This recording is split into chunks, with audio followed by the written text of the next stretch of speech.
وما أرسلناك إلا رحمة للعالمين. السلام علیکم ورحمۃ اللہ وبرکاتہ. ان الحمد للہ نحمده ونستعینه ونستغفره ونؤمن به ونتوکل علیہ ونعوذ باللہ من شرور انفسنا ومن سیئات اعمالنا. من يهده الله فلا مضل له ومن يضلل فلا هادي له واشهد ان لا اله الا الله وحده لا شريك له واشهد ان محمدا عبده ورسوله. اما بعد، وقال الله تبارك وتعالى: لقد كان لكم في رسول الله اسوة حسنة لمن كان يرجو الله واليوم الآخر وذكر الله كثيرا. رب اشرح لي صدري ويسر لي امري واحلل عقدة من لساني يفقهوا قولي. اللہ تبارک و تعالیٰ نے تمام قوموں کو جو دنیا میں پائی جاتی تھیں ان سب کو ایک طرف کر کے اللہ تعالیٰ نے عرب قوم کا انتخاب کیا. اس عنوان کے تحت گزشتہ مرتبہ ہم نے گفتگو سنی تھی. عربوں کے اندر 3 اقسام پائی جاتی تھیں، یہ ہم نے سنا: عرب بائدہ، عرب عاربہ، عرب مستعربہ. عرب مستعربہ وہ عرب ہیں جو بنو اسماعیل کہلاتے ہیں، یعنی اسماعیل علیہ السلام کی اولاد. اب ان کی نسلیں خوب پھلی پھولیں عرب میں اور قریش کہلائیں، اور اسی نسبت سے قریش کا جہاں تک تعلق ہے کہ یہ جو لفظ قریش ہے جس کے معنی ابن عباس رضی اللہ عنہما نے بیان کی ہیں، علماء لغت نے اس کو جمع کیا. قریش کہتے ہیں ضرورت کو پوری کرنے والا یا ضرورت کو پوری کرنے والے.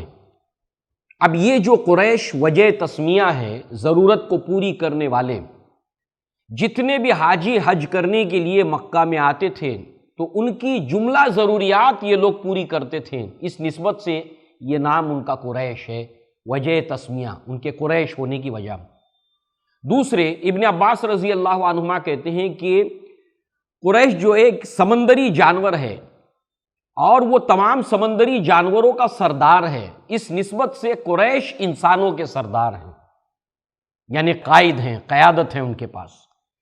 اس حوالے سے آپ دیکھیں کہ بنو اسماعیل ہی جو ہے وہ قریش جو عرب میں پھیلے پھولے، اس کے اندر کئی قبائل تھے مگر ان میں 10 قبائل کی بڑی اہمیت تھی. گویا کہ مکہ کا جتنا بھی انتظام اور انصرام اور ایڈمنسٹریشن اور مینجمنٹ تھا یہ ان 10 قبائل کے پاس تھا. وہ 10 قبائل کون کون سے تھے؟ بنو امیہ. بنو امیہ کے پاس جو ذمہ داری تھی مکہ کی وہ قومی پرچم. اگر کسی قیادت کو لے کر اتفاق نہیں ہو پاتا قریش کا تو بنو امیہ کے قیادت کے اوپر وہ لوگ اتفاق کر لیتے اور ان کا تنازع ختم ہو جاتا. اسی طریقے سے بنو اسد یہ مکہ کے معاملات جو تھے قریش کے، اس کے معاملے میں ان سے مشاورت کی جاتی تھی اور ان کے مشورے کے بغیر کوئی کام نہیں کیا جاتا تھا. بنو عبد الدار یہ خانہ کعبہ کے کلید بردار تھے. اللہ کے نبی نے جب مکہ کو فتح کیا تو اس وقت بھی یہی بنو عبد الدار ہی کا خاندان تھا جو خانہ کعبہ کا کلید بردار تھا. ان کے پاس خانہ کعبہ کی چابیاں تھیں. اللہ کے نبی نے خانہ کعبہ کی چابیاں منگوائیں اور عثمان ابن طلحہ رضی اللہ عنہ کے حوالے کی. آج تک خانہ کعبہ کی چابیاں اسی قبیلے کے پاس ہیں. اللہ کے نبی صلی اللہ علیہ وسلم نے اس کی پیشن گوئی کی تھی. تو یہ اس کے ذمہ دار تھے بنو عبد الدار. بنو نوفل جتنے بھی مسافر مکہ میں آتے تھے ان کا بندوبست کرنا، انتظام کرنا، ان کی ضروریات کے لیے خیال رکھنا، یہ جو تھا کام بنو نوفل کا تھا.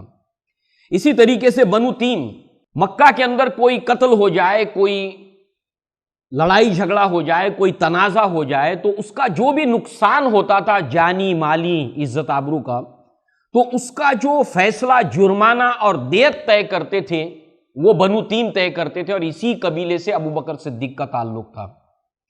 اسی طریقے سے بنو مخزوم فوجی کیمپ، یعنی فوجیوں کی تربیت، ان کا انتظام وغیرہ، یہ ساری ذمہ داری جو تھی وہ بنو مخزوم کے حوالے تھی اور اسی قبیلے سے تعلق رکھتے تھے خالد ابن ولید رضی اللہ عنہ. بنو عدی سفارت کاری، ایمبیسی، یعنی کسی غیر عربوں کے ساتھ میں یا قریش کے باہر یا عربوں کے باہر کوئی گفت و شنید ہونی ہو، کوئی ڈیلیگیٹ ہو، اس سے بات کرنا ہو یا ڈیلیگیٹ بھیجنا ہو، تو ایسی صورت میں یہی بنو عدی ہوتے تھے جو سفارت کاری کرتے تھے۔ آپ نے سنا ہوگا کہ جب صلح حدیبیہ کا وقت آیا تو اس سے پہلے جنبانی کے لیے اللہ کے نبی صلی اللہ علیہ وسلم نے عمر ابن الخطاب کو مکہ بھیجنا چاہا۔ اس کی وجہ یہی تھی کہ عمر ابن الخطاب کا تعلق بنو عدی سے تھا، اور بنو عدی جو ہے وہ سفارت کاری کا جو ہے وہ فرائض کو انجام دیا کرتے تھے۔ اسی طریقے سے بنو جمع، بتوں کا استخارہ ہو، شگون ازلام کا معاملہ ہو، جو پانسے کے تیروں سے وہ لوگ شگون لیتے تھے، یہ جو ڈپارٹمنٹ تھا یہ بنو جمعہ کے حوالے تھا۔ اسی طریقے سے بنو سہم، یہ بتوں کے جو بھی چڑھاوے چڑھائے جاتے تھے اس کے ذمہ دار یہ لوگ تھے۔ اور بنو ہاشم، بنو ہاشم جو تھے ان کی ذمہ داری تھی جتنے بھی حاجی مکہ میں آتے ہیں ان کو کھانا کھلانا اور ان کو پانی پلانا۔ اب اس حوالے سے آپ دیکھیے اللہ تعالیٰ نے دنیا کو چھوڑ کر عربوں کا انتخاب کیا، عربوں کے اندر اللہ تعالیٰ نے بنو اسماعیل کا انتخاب کیا، بنو اسماعیل کے اندر اللہ تبارک و تعالیٰ نے قریش کا انتخاب کیا، قریش کے اندر اللہ تبارک و تعالیٰ نے ان 10 قبیلوں کو فضیلت دی، اور ان 10 قبیلوں میں اللہ تبارک و تعالیٰ نے بنو ہاشم اور اس کے اندر اللہ تعالیٰ نے محمد صلی اللہ علیہ وسلم کو مبعوث کیا۔ اب یہ 10 قبیلے بڑی عزت والے کہلاتے تھے، اور ان میں پورے عرب میں ان 10 قبیلوں میں سب سے زیادہ رسپیکٹ جس قبیلے کو حاصل تھی وہ بنو ہاشم کو۔ وجہ کیا ہے؟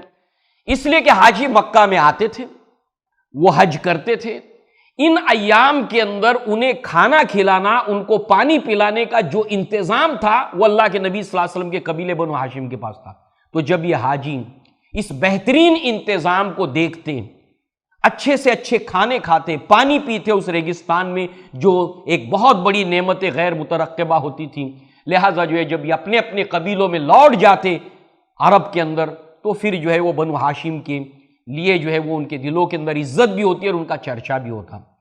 تو اللہ تعالیٰ نے ان تمام قریش کے لیے پورے عربوں کے دلوں میں عزت ڈال دی تھی، احترام ڈال دیا تھا اور رسپیکٹ ڈال دی تھی۔ اب آپ دیکھیں اللہ تعالیٰ نے سورہ قریش کے اندر فرمایا لِإِلَافِ قُرَيْشٍ إِيلَافِهِمْ رِحْلَةَ الشِّتَاءِ وَالصَّيْفِ فَلْيَعْبُدُوا رَبَّ هَٰذَا الْبَيْتِ الَّذِي أَطْعَمَهُم مِّن جُوعٍ وَآمَنَهُم مِّن خَوْفٍ۔ یہاں پر تمہیں خوف سے امن دیا۔ اور اس طرح سے آپ دیکھیے کہ بدوی قبائل ڈاکہ زنی کرتے تھے، لوٹ پاٹ کرتے تھے، مگر جیسے انہیں پتا چلتا کہ یہ قریش کا قافلہ ہے اس کو کوئی ہاتھ نہیں لگاتا، چاہے دن کا وقت ہو چاہے رات کا وقت ہو، کہ نہیں یہ خانہ کعبہ کے متولی ہیں۔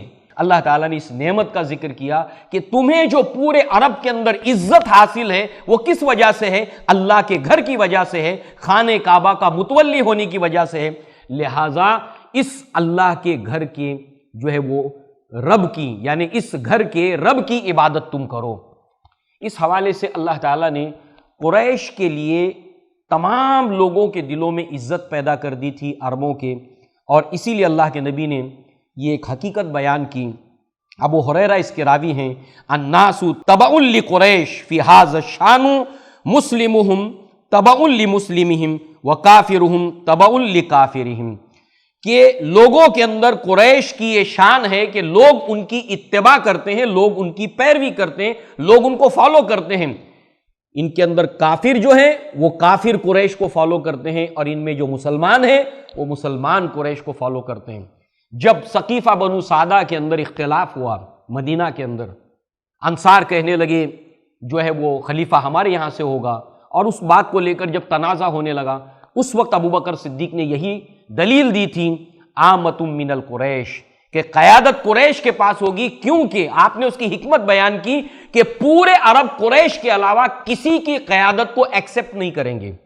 آج تھوڑی دیر کے لیے آپ سوچئے، یہ تو حقیقت ہے کہ اللہ کے نبی نے یہ بیان کیا کہ پوری دنیا کے اندر مسلمان جب متحد ہوں گے قیامت سے پہلے، وہ قیادت بھی کرشی قیادت ہوگی۔ آپ سوچئے کیا کوئی مسلمان ایران کی قیادت میں جمع ہوں گے؟ پوری دنیا کے مسلمان ناممکن ہے، کوئی دلوں کو جوڑنے والا ایلیمنٹ نہیں ہے وہاں پر۔ اسی طریقے سے کسی اور ملک کے بارے میں آپ سوچیں، عراق کے بارے میں سوچیں، آپ کسی اور ملک کے بارے میں سوچیں جہاں پر مسلمان ہیں، انڈونیشیا ہے، ملیشیا ہے، قریش کے لیے اور خانہ کعبہ کے متولی ہونے کی وجہ سے اللہ تعالیٰ نے ان کے لیے لوگوں کے دلوں میں محبت کو پیدا کر دیا ہے، اور قیامت سے پہلے بھی تمام عالم اسلام کی قیادت اللہ تعالیٰ انہی کے ذریعے سے سرخرو کرے گا اور سرفراز کرے گا۔ لہٰذا اس حوالے سے آپ دیکھیں کہ یہ روایت بخاری کے اندر کتاب المناقب میں قریش کے مناقب کے اندر اللہ کے نبی صلی اللہ علیہ وسلم نے بیان کی۔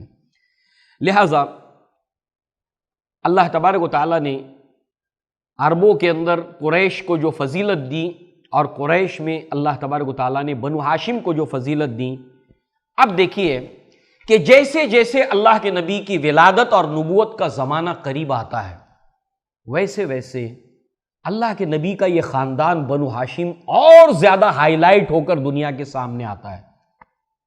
اس کی ایک وجہ تو یہ ہے کہ اللہ کے نبی صلی اللہ علیہ وسلم کی جتنی بھی نبوت کے تعلق سے پیشن گوئیاں گزشتہ قوموں کے اندر اور کتابوں کے اندر تھی، ان کے اندر ایک لمبی فہرست تھی آپ کی ولادت اور نبوت کے ظہور سے پہلے علامتوں کا ظاہر ہونا۔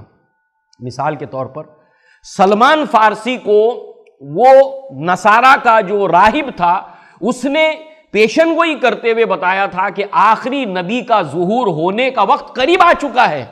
وہ کون سی علامتیں تھی کہ جس کی بنیاد کے اوپر اس نے پیشن گوئی کی تھی کہ اس نبی کے جو مبعوث ہونے کا وقت قریب آ لگا ہے؟ تو ظاہر سی بات ہے کہ اب ہم یہاں پر دیکھیں گے کہ جیسے جیسے اللہ کے نبی کی ولادت کا وقت قریب آتا ہے، آپ کی نبوت کا وقت قریب آتا ہے، ویسے ویسے اللہ تعالیٰ قریش کو اور قریش میں بنو ہاشم کو اللہ تعالیٰ اور زیادہ محبوب بنا دیتا ہے، اور وہ ہائی لائٹ ہو کر پوری دنیا کے سامنے اور عربوں کے سامنے آتے ہیں قبل از ولادت نبوی صلی اللہ علیہ وسلم۔ لہٰذا آئیے اس عنوان کو ہم دھیرے دھیرے آگے بڑھاتے ہیں۔ اللہ کے نبی صلی اللہ علیہ وسلم فرماتے ہیں، یہ بھی قریش کے فضائل ہی کے اندر روایت ہے مگر اللہ کے نبی کی نبوت کو لے کر ہے۔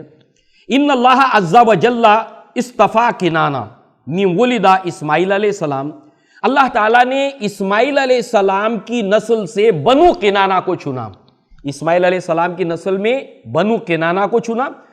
واصطفیٰ قریش من کنانہ، اور کنانہ میں سے قریش کو چنا۔ واصطفیٰ من قریش بنی ہاشم، اور قریش میں سے بنو ہاشم کو چنا، اور واصطفانی من بنی ہاشم، اور بنی ہاشم میں سے اللہ نے مجھے چنا۔ یہ مسلم شریف کی روایت ہے قریش کے مناقب کے اندر، یعنی 4 جنریشنز کا اللہ کے نبی نے ذکر کیا، اسماعیل علیہ السلام، ان کی اولاد کنانہ، قریش، بنو ہاشم، اور بنو ہاشم کے اندر محمد صلی اللہ علیہ وسلم۔ لہٰذا اب یہاں پر ایک عبداللہ ابن مسعود کا اثر آپ سنیے، آپ فرماتے ہیں ان اللہ نظر فی قلوب العباد فوجد قلب محمد صلی اللہ علیہ وسلم خیرا فاصطفاہ لنفسہ ورسالتہ۔ اللہ تعالیٰ نے تمام انسانوں کے دل دیکھے اور تمام انسانوں میں محمد صلی اللہ علیہ وسلم کا دل سب سے اچھا پایا، سب سے بہتر پایا، تو اپنی نبوت اور رسالت کے لیے آپ کو منتخب کیا۔ یعنی تمام بنو ہاشم میں جتنے بھی ایک سے بڑھ کر ایک افراد تھے، ان تمام افراد کے اندر اللہ کے نبی صلی اللہ علیہ وسلم کا دل سب سے بہترین تھا۔ اللہ تعالیٰ نے ان میں سے جتنی بھی چیزوں کا سلیکشن کرتا ہے وہ سب سے بیسٹ ہوتی ہے۔ آج دنیا میں بھی آپ دیکھیے کہ کسی بھی چیز کو کوئی فرم کسی کو سلیکٹ کرتی ہے تو اس کے اندر سب سے بیسٹ کا سلیکٹ کرنے کی کوشش کرتی ہے، اور تبھی معاملات درست ہوتے ہیں۔ تو یہ تو اللہ کا سلیکشن ہے، تو لہٰذا اللہ تعالیٰ نے بنو ہاشم میں سے محمد رسول اللہ کو چنا، اور یہ ابن مسعود کا قول ہم نے سنا کہ اللہ کے نبی کا دل آپ نے سب سے اچھا پایا تو آپ کو منتخب کیا رسالت اور نبوت کے لیے۔ لہٰذا اب دیکھیے کس طریقے سے بنو ہاشم کی عزت کو اللہ نے بڑھایا، اور بالخصوص جیسے جیسے نبوت کا زمانہ قریب آیا۔ عدنان اللہ کے نبی صلی اللہ علیہ وسلم کے نسب کے اندر، جد امجد کے اندر عبداللہ سے اوپر، عبداللہ 21ویں جنریشن ہے، یعنی 21ویں جنریشن سے اوپر 20، 19 اور جو ایک نمبر پر جائے گی، ایک کے بعد 21ویں نسل، اس کے اوپر پھر ایک لمبی فہری جاتی ہے اسماعیل علیہ السلام اور ابراہیم علیہ السلام تک۔ تو عدنان ایک شخصیت تھی جنہوں نے یمن کے گورنر سے گفتگو کر کے، شام کے گورنر سے گفتگو کر کے تجارتی پروانہ حاصل کیا، ٹریڈ کرنے کا پروانہ حاصل کیا، اور اس کے بعد قریش کا جو معاشی مسئلہ تھا، کھیتی باڑی تو ہوتی نہیں تھی، انڈسٹری نہیں تھی، یا تو اونٹ ہے، بھیڑ بکریاں ہیں، تھوڑا بہت جو بھی باغبانی ہوتی تھی، تو لہٰذا جو ہے وہ اللہ تعالیٰ نے اس تجارت کے ذریعے سے، اور دوسری چیز ہم نے اس سے پہلے اللہ کے نبی کی سیرت کے حوالے سے جغرافیائی لوکیشن کو عرب کے دیکھا کہ کسی بھی غیر عرب کے لیے اتنا لمبا سفر کرنا شام سے لے کر یمن تک کا آسان کام نہیں تھا، یہ صرف عرب ہی کر سکتے تھے۔ اس لیے جتنا بھی بر اعظم ایشیا سے گڈز ٹریڈ کا مال آتا تھا وہ یمن کی پورٹ کے اوپر اترتا تھا، یمن کی پورٹ سے وہ لوگ اٹھاتے تھے عرب، اس کو اونٹوں کے اوپر لاد کر یہ کیروان چلتا تھا اور اس کو لے جا کر وہ لوگ شام کی پورٹ پر ڈالتے تھے، اور جتنا بھی بر اعظم یورپ کی طرف سے مال آتا تھا اس کو اونٹوں کے اوپر لاد کر اس کو یمن کی پورٹ کے اوپر لے جاتے، گویا کہ بر اعظم ایشیا اور یورپ کے درمیان کمیونیکیشن تھا عربوں کے ذریعے سے۔ تو گویا کہ یہ کمیونیکیشن اور تجارت کا سلسلہ جس شخصیت نے شروع کیا تھا وہ اللہ کے نبی کے جد امجد تھے عدنان، جس کی وجہ سے عربوں میں کافی عزت ان کی پیدا ہو گئی تھی کہ یہی وہ لوگ ہیں جن کی وجہ سے ہمیں تجارت کا ایک موقع فراہم ہوا۔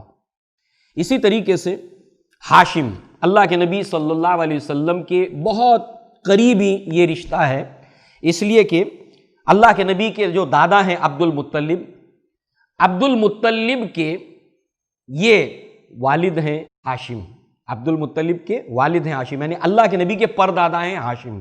اب ان ہاشم کے تعلق سے آپ سنیے، تجارت کا معاملہ تو عدنان نے شروع کیا عربوں کے اندر، اللہ نے رسپیکٹ پیدا کیا۔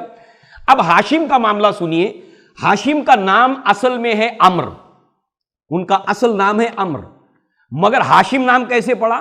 ہاشم نام ان کا اس اعتبار سے پڑا کہ اس کے تعلق سے اشعار مل جاتے ہیں عربی تاریخ کے اندر، عربی ادب کے اندر، اس کو بھی آپ سنیے، یہ تجارت کا معاملہ بھی ہے اور اس کے اندر یہ جو حاجیوں کو کھانا کھلانے کا معاملہ ہے، اور اس میں دو شخصیتوں کا نام بھی ہم کو مل جائے گا۔ عمر مراد ہاشم ہے، یہ بنو ہاشم جس سے کہلائے۔ عمر الذی حشم السرید لقومہ قوم بمکہ مسنتین اجاف۔ عمر وہ شخصیت ہیں جنہوں نے حشمہ کے معنی ہوتے چورنا، جیسے سالن کے اندر روٹی کو چورنا، دودھ کے اندر روٹی کو چورنا، تو عمر وہ شخصیت ہے جنہوں نے قحط سالی کے دنوں کے اندر ایک بھوکی قوم کو مہنگا کھانا، جس کو سرید کہا جاتا ہے عرب کی سب سے مہنگی ڈش، ایسا کھانا قحط سالی کے دنوں میں جس شخصیت نے کھلایا ہے وہ عمر ہے، اور اسی بنیاد کے اوپر حشم یعنی چورنا، چورنے والا ہاشم، اتنا مہنگا کھانا کھلانے والا ہاشم۔ تو لوگ ان کا بڑا نام لیتے تھے کہ دیکھو قحط کے دن ہے، اس کے باوجود بنو ہاشم نے ہمیں اتنا بہترین کھانا کھلایا، اللہ نے ان کی عزت پیدا کر دی تھی۔ اسی طریقے سے اسی بنیاد کے اوپر عمر کا نام جو تھا وہ ہاشم پڑ گیا تھا، ورنہ ان کا اوریجنلی نام ہے عمر۔ اسی طریقے سے اس کے اندر تجارت کا بھی ذکر ہے دوسرے مصرے کے اندر، اور وہ ہے سنت الیہ رحلتانی قلاہما سفر الشتائی و رحلت العصافی۔ لہٰذا یہی وہ لوگ ہیں کہ جنہوں نے سردی اور گرمی کے موسم میں تجارت کا سلسلہ شروع کیا۔ یہ شعر ہے جو ترجمانی ہے دراصل سورہ قریش کی، لیلاف قریش ایلافہم رحلت الشتائی والصیف، یہاں پر بھی وہ الفاظ آئے ہیں عصاف و رحلہ، سردی اور گرمی کے دنوں میں ان کے لیے تجارت کا یہ سلسلہ جو جاری کیا۔ تو گویا کہ یہاں پر ہاشم جنہوں نے بہت ہی مہنگے کھانے کھلائے، جو سرید سب سے مہنگی ڈش کہلاتی تھی عرب کی، ایسا کھانا کھلایا ہے، گوشت کے اندر روٹی کو چور کر جو ہے وہ یہ کھانا سب سے مہنگا کہلاتا تھا، اور وہ قحط سالی کے دنوں میں انہوں نے حاجیوں کو کھلایا ہے۔ لہٰذا اس طریقے سے اللہ نے ان کی عزت کو بڑھایا۔ اب آپ دیکھیے کہ جہاں تک تعلق ہے ہاشم کے بعد ان کے بیٹے عبد المطلب کا، اس کے تعلق سے تھوڑا سا ڈیٹیل میں ہمیں جانا پڑے گا۔ ہاشم تجارت کی غرض سے شام کی طرف گئے تھے، اور شام جاتے ہوئے وہ لوگ ضرور مدینہ میں ٹھہرتے تھے، اور مدینہ کا پرانا نام ہے یثرب اس کا پرانا نام ہے۔ تو ہاشم شام کی طرف جب تجارت کے لیے جانے لگے تو انہوں نے اسٹے کیا مدینہ کے اندر، جس کا پرانا نام یثرب تھا، اور یہاں پر انہوں نے خاتون سے شادی کی جس کا نام تھا سلمہ، اور یہ بنو نجار کی خاتون تھی۔ اب جنہوں نے سیرت کو پڑھا ہے یا آئندہ آگے پڑھیں گے تو وہ دیکھیں گے کہ جب اللہ کے نبی نے ہجرت کی تھی تو تمام کے تمام لوگ جو ہے وہ مدینہ سے نکل کر باہر آئے اللہ کے نبی کا استقبال کرنے کے لیے، اور جو بھی قبیلے کا مدینے کا سردار آتا اللہ کے نبی کی اونٹنی کو تھام لیتا اور کہتا ہے اللہ کے نبی آپ ہمارے محلے میں چلیے، آپ ہمارے محلے میں چلیے۔ اللہ کے نبی نے فرمایا کہ تم میری اونٹنی کو چھوڑ دو، یہ اللہ کے حکم سے ہے، یہ اسی جگہ پر جا کر ٹھہرے گی جہاں پر اللہ نے اس کو حکم دیا ہے۔ سب نے مہار کو چھوڑ دیا۔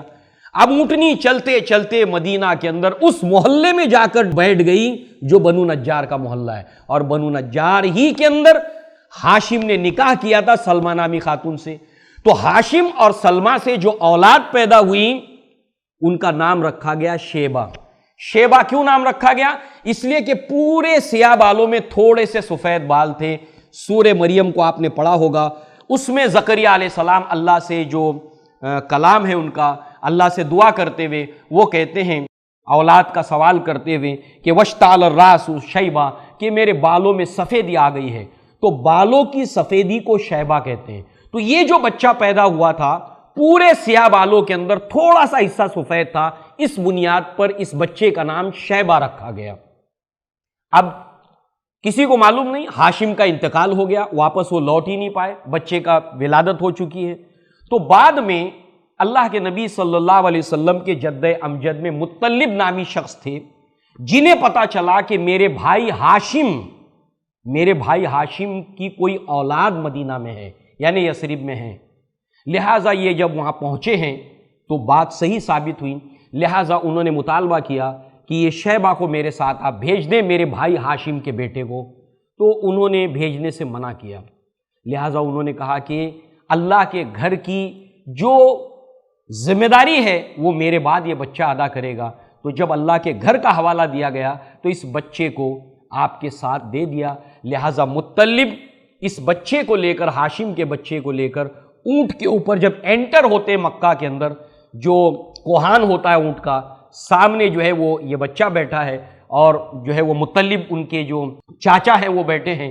اب جب یہ انٹر ہوتے مکہ کے اندر تو لوگ دیکھتے ہیں ارے بچہ کون ہے، تو کہتے ہیں عبد المطلب ہے، یعنی مطلب کا بیٹا، عبد المطلب یعنی مطلب کا بیٹا، مطلب کا غلام۔ تو اس طریقے سے شیبہ کا نام عبد المطلب پڑ گیا، جو اللہ کے نبی کے دادا کہلائے، جو اللہ کے نبی کے دادا تھے۔ لہٰذا جو ہے وہ اب آئیے یہاں سے اللہ کے نبی صلی اللہ علیہ وسلم جو ہے وہ ان کے یہ دادا عبد المطلب کا معاملہ ہے۔ لہٰذا جب مطلب کی وفات ہو جاتی ہے تو اب جو ذمہ داری ہے حاجیوں کو کھانا کھلانے کی، پانی پلانے کی، وہ عبد المطلب کے ذمہ آتی ہے۔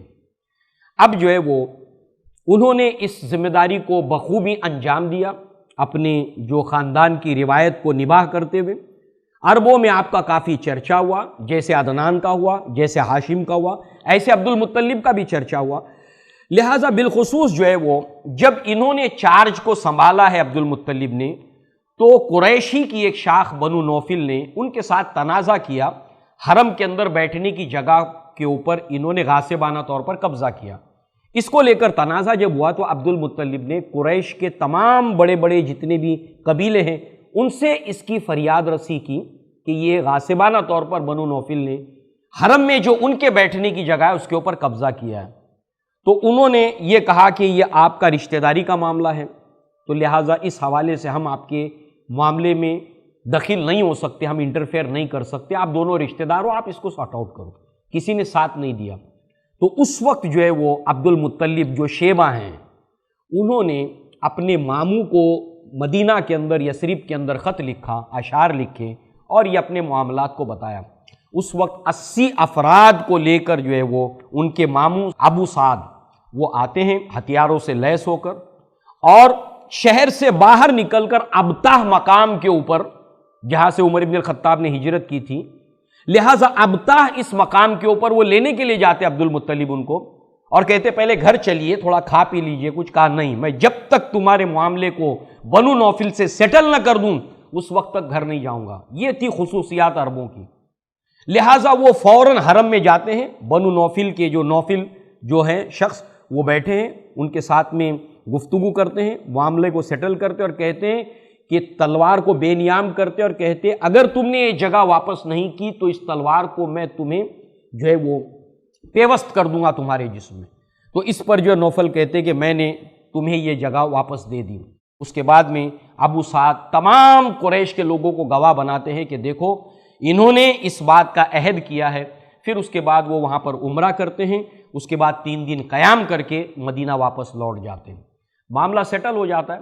اس کے اندر ایک نقطہ جو یاد رکھنے کا ہے وہ یہ ہے کہ قریش کے لوگ یہ اچھی طرح جانتے تھے کہ جب ہم تجارت کے لیے شام کی طرف جائیں گے تو مدینہ میں ہم کو اسٹے کرنا ہے، لہٰذا مدینہ والوں سے ہم دشمنی مول نہیں لے سکتے، یثرب والوں سے دشمنی مول نہیں لے سکتے۔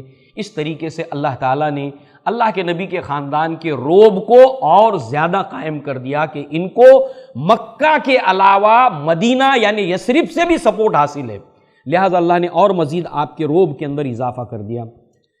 اب اس کے بعد آپ دیکھیے کہ جب یہ معاملہ دیکھا، بنو نجار کا معاملہ جب دیکھا قریش کے سرداروں نے اور دوسرے قبیلوں نے، تو اس کے بعد بنو عبد الشمس بھی اس ٹریٹی کے اندر شامل ہو گئے، بنو خزاع بھی شامل ہو گئے کہ اس طریقے سے انہوں نے سب نے مل کر ایک ٹریٹی کیا جس کے تحت وہ ایک دوسرے کا سپورٹ کریں گے، اس بات کا ان کے اندر معاہدہ ہوا۔ اس طرح اللہ تعالیٰ نے بنو ہاشم کی طاقت میں اور زیادہ اضافہ کر دیا، اور جب مکہ فتح ہوا ہے تو اس ٹریٹی کا بہت فائدہ ملا تھا۔ اللہ تعالیٰ نے جو یہ فتح دی تھی اس کے اندر یہ ٹریٹی بھی اس وقت جب ہم وہاں پہنچیں گے تو اس کا ذکر انشاءاللہ آئے گا۔ اب معاملہ آتا ہے پانی کا۔ تجارت کا معاملہ تو عدنان نے حاصل کیا، عزت حاصل ہوئی۔ کھانے کا معاملہ ہاشم۔ اب پانی کا معاملہ ہے تو پانی کی جو قلت تھی بہت بڑا مسئلہ تھا، اور ذمہ داری تھی بنو ہاشم کی حاجیوں کو پانی پلانا۔ اس حوالے سے ایک مرتبہ حضرت علی ابن ابی طالب سے یہ روایت منقول ہے، سیرت ابن ہشام میں یہ موجود ہے اور اغلباً صحیح روایت ہے، کہ جس کے اندر عبد المطلب حتیم کے اندر سو رہے تھے۔ حتیم خانہ کعبہ کا وہ حصہ کہ جو تعمیر سے رہ گیا، آج اس کو ایک ہلکا سا جو ہے وہ راؤنڈ کیا ہوا ہے، اور اس جگہ کے اوپر حتیم میں عبد المطلب سو رہے تھے، اور انہوں نے خواب میں دیکھا کہ ان سے کہا جا رہا ہے کہ طیبہ کو کھودیے۔ انہوں نے پوچھا طیبہ کیا ہے؟ تو جس نے کہا وہ کچھ جواب دیے بغیر چلا گیا۔ پھر دوسرے دن برہ کو کھودیے۔ برہ کیا ہے؟ بغیر کچھ کہے ہوئے جواب نہیں دیا اس بتانے والے نے خواب میں۔ برہ کے معنی ہوتے بھلی اور پاکیزہ۔ اسی طریقے سے کہا مظنونہ کو کھودیے، تو کہا مظنونہ کیا ہے؟ بغیر جواب دیے وہ شخص چلا گیا۔ مظنونہ مطلب بیش قیمت، بہت زیادہ قیمتی، جس کو انسان سنبھال کر رکھے۔ پھر اگلے دن زمزم کو کھودیے، اور پھر ظاہر سی بات ہے زمزم وہ پانی کا کنواں ہے۔ دینے والے نے جواب دیا کہ وہ پانی کا کنواں ہے، اور وہ پانی ایسا ہے کہ کبھی ختم نہیں ہوگا۔ اس کے بعد یہ ہوا کہ جگہ میں آپ کو وہ بتایا گیا کہ ایک سفید ٹانگوں والا کوا جو ہے وہ جس جگہ کے اوپر چونچ مار رہا ہے اور جہاں پر چونٹیوں کی بستی ہے اس جگہ کے اوپر ہے۔ چونٹیوں کی بستی سے شارحین نے یہ بیان کیا کہ بہت کم محنت کے بعد، یعنی بہت کم کھدائی کے بعد وہاں سے برآمد ہو جائے گا وہ کنواں۔ لہٰذا جو ہے وہ عبد المطلب نے اپنے بیٹے حارث کو لے کر، اس وقت ان کے 10 بیٹے نہیں تھے، حارث کو اپنے بیٹے کو لے کر کھدائی کا کام شروع کیا۔ 1 دن ہو گیا، 2 دن ہو گیا، لوگ دیکھ رہے تھے پتہ نہیں کیا ہو رہا ہے، انٹرسٹ نہیں لیا لوگوں نے۔ مگر جیسے ہی کنویں کی منڈیر دکھائی دی تو تکبیر زور سے بآواز بلند جب پڑی تو سارے لوگ جمع ہو گئے، اور اب قریش کے باقی قبیلے کے لوگ بھی کہنے لگے کہ اس کھدائی کے اندر ہم بھی شریک ہوں گے، ہم تم کو اکیلے کھودنے نہیں دیں گے۔ اور ظاہر سی بات ہے کہ اس کو لے کر اب تنازع شروع ہو گیا، جیسے کہ حجر اسود کو لے کر تعمیر کے وقت ہوا تھا۔ یہاں پر اب کنویں کی کھدائی کو لے کر جو ہے وہ جب تنازع شروع ہوا، اس وقت جو ہے وہ عبد المطلب نے کہا کہ مجھے یہ حکم دیا گیا اور میں کسی صورت میں اس میں کسی کو شریک نہیں کروں گا۔ لہٰذا اس تنازع کو بڑھتا چلا گیا، تو بعد میں یہ طے پایا کہ اس کا فیصلہ جو ہے وہ ہم اس طریقے سے کریں گے کہ ایک حکم بنائیں گے، بنو سعد کی ایک کاہنہ ہے شام کی طرف، سب لوگ اس کے پاس جائیں گے اور وہ جو کچھ بھی فیصلہ کرے گی ہم سب کے لیے وہ قابل قبول ہوگا۔ سب لوگ اس کے اوپر تیار ہوئے۔ اب عبد المطلب کے خاندان کے لوگ اور باقی قریش کے خاندان کے لوگ سب افراد مل کر اب اس کاہنہ کی طرف چل پڑے ہیں سامان سفر مان کر۔ راستہ پھر بڑا مشکل کٹھن گزار ہوا، پانی ختم ہو گیا، کھانا ختم ہو گیا، اب حالت ایسی ہو گئی کہ اب ان کا زندہ رہنا مشکل ہو گیا۔ تو اب وہ لوگ آپس میں باہم مشورہ کرتے ہیں کہ اب موت تو آنی ہے، تو موت آنے کے بعد یہ سارے انسانوں کی لاشیں برباد ہو جائیں گی، تو اس سے بہتر بات یہ ہے کہ ہم میں سے ہر آدمی اپنی اپنی قبر کو کھودے، اور جو مرتا جائے گا سب لوگ مل کے اس کو دفن کرتے جائیں گے، تو اس طرح آخر میں صرف ایک لاش برباد ہوگی، باقی ساری لاشیں محفوظ ہو جائیں گی۔ سب لوگ قبر کھودتے ہیں۔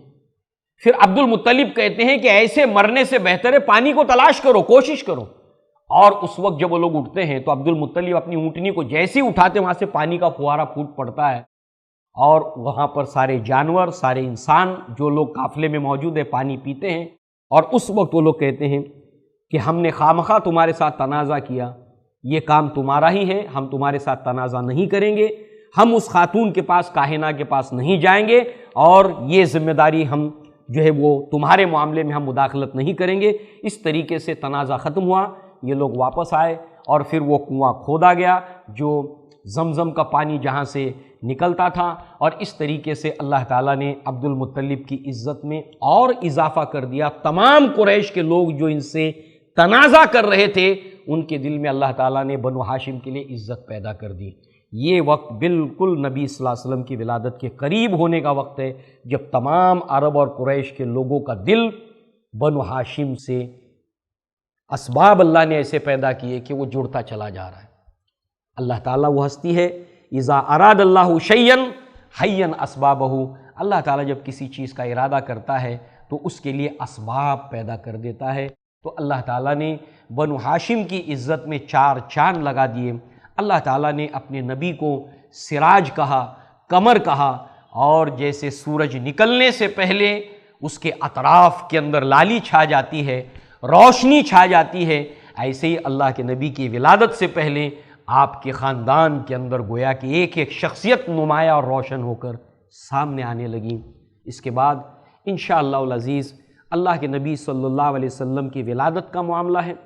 کتنا عظیم الشان واقعہ ہوا تھا۔ اللہ کے نبی صلی اللہ علیہ وسلم کی ولادت جس سال ہوئی تھی، گویا کہ تاریخ میں ایک ایسا واقعہ بن گیا کہ اس کے بعد اہل عرب اپنے تمام تاریخی واقعات کو اسی کے حوالے سے یاد رکھتے تھے۔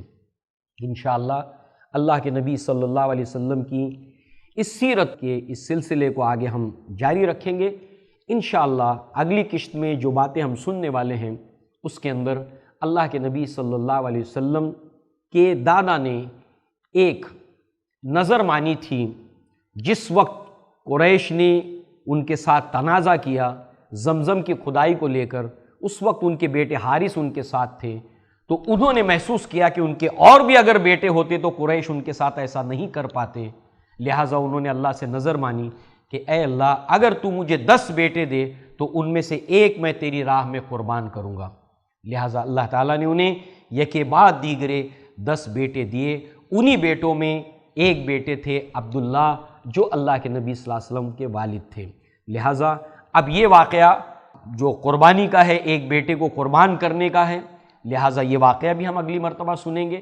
اللہ کے نبی صلی اللہ علیہ وسلم کی ولادت کے واقعات بھی آگے آئیں گے۔ اللہ تعالیٰ سے دعا ہے کہ اللہ تعالیٰ ہمیں اپنی تدبیروں کو سمجھنے کی فہم اور سمجھ عطا فرمائے، کیونکہ اللہ تعالیٰ المدبر ہے۔ المدبر اللہ کی اسماء صفات میں سے ایک صفت ہے، اور صحابہ کرام کا یہ معاملہ تھا کہ وہ اللہ کی تدبیروں کو جاننے کی کوشش کرتے تھے۔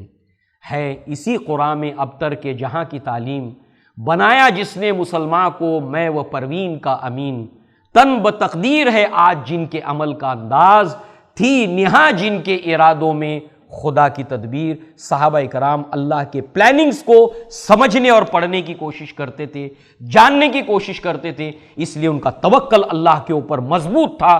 لہٰذا اللہ تعالی ہمیں بھی اس کی توفیق عطا فرمائے کہ کس طرح سے اللہ نے اپنی اس کائنات کے اندر وہ تدبیروں کو رکھا ہے، ہم اس کو سمجھنے والے بنیں۔ اقول قولی ھذا واستغفر اللہ لی ولکم ولسائر المسلمین والمسلمات، وآخر دعوانا ان الحمد للہ رب العالمین۔ السلام علیکم ورحمۃ اللہ وبرکاتہ۔ وما أرسلناك إلا رحمة للعالمين